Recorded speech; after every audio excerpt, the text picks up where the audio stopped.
ଅନୁଗୁଳ ଜିଲ୍ଲା ବଅଁରପାଳ ବ୍ଲକ ଅନ୍ତର୍ଗତ ବଳରାମ ପ୍ରସାଦ ହनुମାନପୁରଠାରେ ମା ମଙ୍ଗଳାଙ୍କ ମନ୍ଦିର ଓ ପ୍ରତିଷ୍ଠା ଦିବସ ପାଳନ ହୋଇଛି।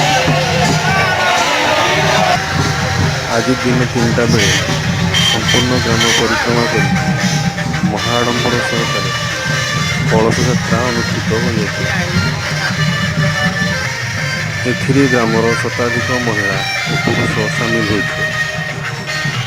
ଏହି ଉତ୍ସବଟି 3 ଦିନ ଧରି ଚାଲିବ। 16 ତାରିଖ ଦିନ ପୂଜା ଅର୍ଚ୍ଚନା, ଅଗ୍ନି ଆଦି ଅଧିବାସ ଓ ଆବାହନ, ଦେବତାଙ୍କୁ ଉତ୍ସାହିତ ପ୍ରଦାନ, ଦେବୀ ମୂର୍ତ୍ତିଙ୍କୁ ମହାସ୍ନାନ, ଅକ୍ଷତା ଅଧିବାସ ଓ 17 ତାରିଖ ଦିନ